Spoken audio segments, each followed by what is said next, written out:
Amerika panik. China bisa kirim video 4K dari bulan ke bumi cuma 12 detik. Bang, lu bayangin. Mau kirim data dari bulan ke bumi, jaraknya 400.000 km, kalau pakai sinyal radio biasa, butuh 4-5 menit buat kirim satu video 4K, tapi pakai laser, cuma 12 detik. China baru aja bangun jalan tol internet antara bumi dan bulan. Ini pertama kalinya di dunia, bagaimana bisa? Mari kita lanjut. Teknologi apa yang dikembangkan oleh China? China berhasil bangun teknologi sambungan laser dua arah sejauh lebih dari 40.000 km antara satelit DRA dan stasiun darat.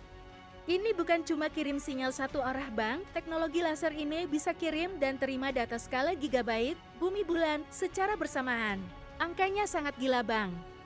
Teknologi laser China ini, kecepatan unduhnya 100 Mbps cukup buat streaming video 4K dari bulan.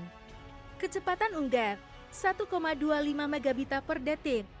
Melewati jarak 400.000 km, lebih jauh dari bumi ke bulan.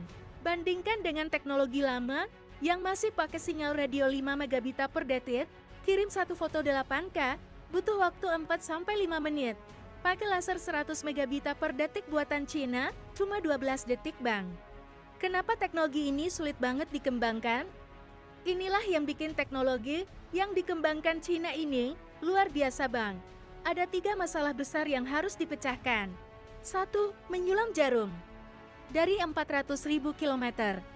Bayangin lo harus ngarahin sinar laser sekecil jarum, dari bumi ke bulan. Kesalahan sekecil apapun, bisa membuat sinyal penerima di sana melesat sampai beberapa kilometer. 2. Sinyal nyaris mati di ujung jalan. Setelah nempuh 400.000 km, sinyal laser yang sampai ke bumi cuma tinggal beberapa foton. Para ilmuwan harus bisa mendengar sinyal yang nyaris gak kedengeran di tengah keramaian cahaya bintang, lampu kota, cahaya bulan. 3. Kecepatan yang terus dikejar. Dulu kecepatan kirim data dari luar angkasa itu lambat banget. Sekarang teknologi laser ini bisa ngirim data ratusan kali lebih cepat dari teknologi lama. Apa dampak perkembangan teknologi China ini buat dunia dan Indonesia?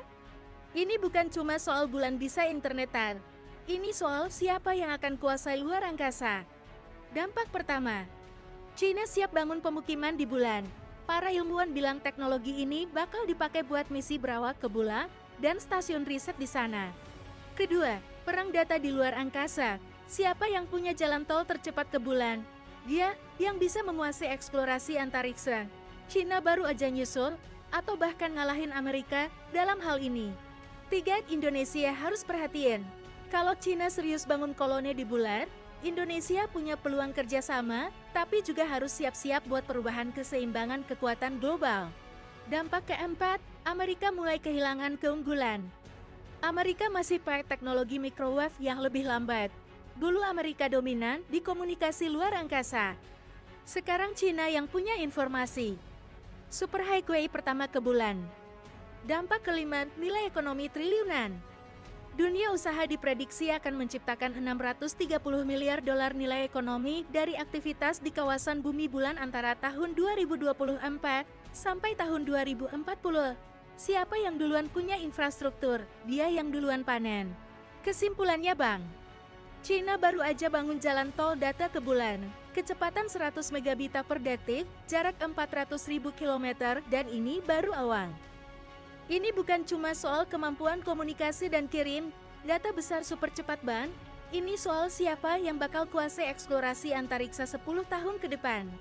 Ini adalah Space Silk Road. China membangun jalur informasi baru, dan Amerika baru sadar, saat Amerika dan Eropa masih pakai microwave, China udah punya laser. Inilah yang bikin Amerika mulai gelisah. China menguasai jalan tol ke bulan. China udah bangun infrastruktur komunikasi di orbit yang sama yang akan dipakai Amerika buat misi Artemis ke bulan. Ini disebut DERA, atau Distant Retrograde Orbit yang disebut orbit stabil di luar bulan, yang jadi persimpangan jalan tol ke bulan, planet Mars, dan bahkan keluar angkasa yang lebih jauh. China duluan di persimpangan ini. Dan kita semua tahu, siapa yang punya jalan tol tercepat ke bulan, dialah yang akan menguasai eksplorasi antariksa. China baru aja mendahului Amerika di bidang ini. Pertanyaannya Bang, dengan jalan tol data ini, apakah Cina akan jadi yang pertama bangun kota di bulan? Dan kenapa Amerika yang setengah abad yang lalu pernah ke bulan, sekarang tidak mengamankan teknologi tercanggih dan mengulangi pendaratan kembali ke bulan? Apakah Indonesia juga punya ambisi kuasai teknologi ini? Dan menjadi salah satu kekuatan luar angkasa? Dan apa langkah dan kebijakan yang harus diambil? Komen langsung di bawah.